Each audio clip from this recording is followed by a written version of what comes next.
میرے امام کا ایک ہی بیٹا حضرت امام زین العابدین، ان کے 6 بیٹے کتابوں میں آتے ہیں، کم اور زیادہ کی روایتیں بھی ملتی ہیں۔ امام زین العابدین ایک لخت جگر اور ایک خاندان کی سپہ سالار بی بی، کون بھلا؟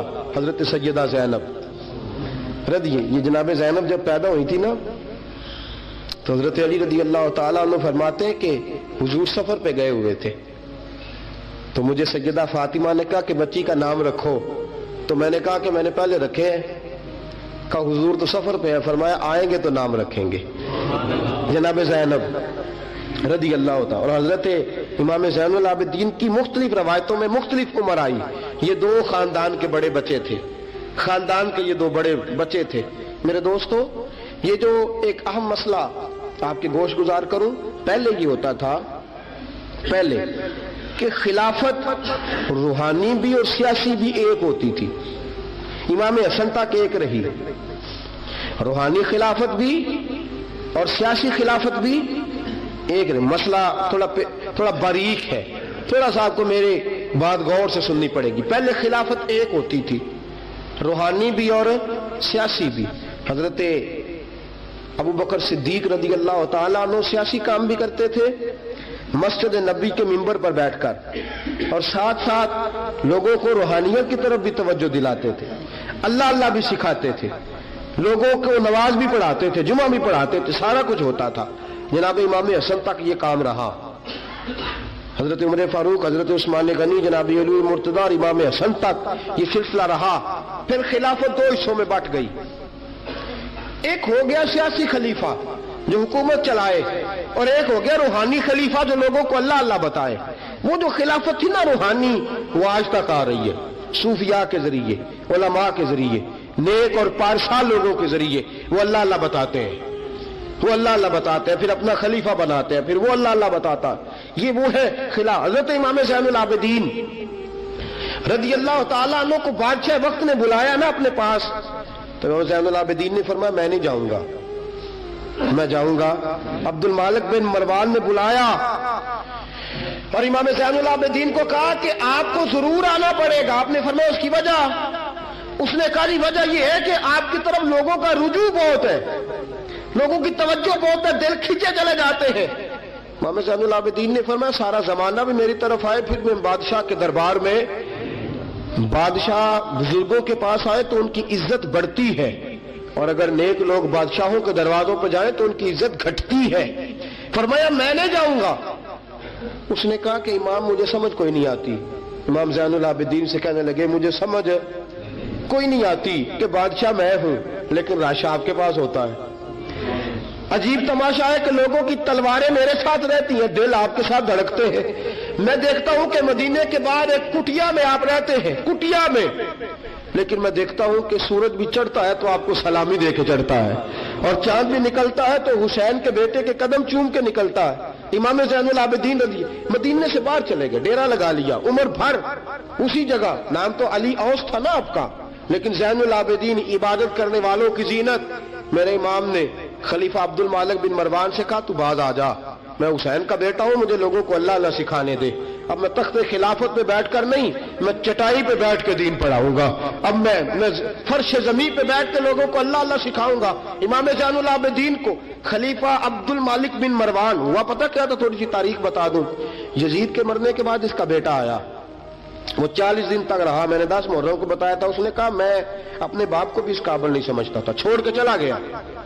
اس کے بعد حضرت عبداللہ ابن زبیر رضی اللہ تعالیٰ عنہ جو تھے، وہ کیونکہ مکہ اور مدینہ اور حجاز کے لوگوں نے انہیں اپنا امیر بنا لیا تھا، جب یزید کے بیٹے نے خلافت چھوڑی تو وہ پورے ملک کے ایک جو ہے وہ امیر بن گئے۔ ان کے درمیان ہی مروان نے سازش کی، مصر اور شام پہ اس نے اپنا تسلط جما لیا۔ مروان مرتے وقت اپنے بیٹے عبد المالک بن مروان کو بنا گیا امیر۔ عبد المالک بن مروان بڑا ظالم، بڑا خونخوار، بڑا بد تہذیب آدمی تھا۔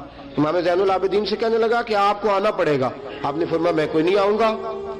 اس نے امام زین العابدین کو گرفتار کرایا۔ بہت سارے بزرگوں نے لکھا ہے، بالخصوص امام کشیری نے رسالہ میں لکھا، گرفتار کرایا، ہاتھوں میں بیڑیاں، پیروں میں بیڑیاں۔ امام زین العابدین جس طرح نکلے تھے نا کربلا سے اور دمشق آئے تھے،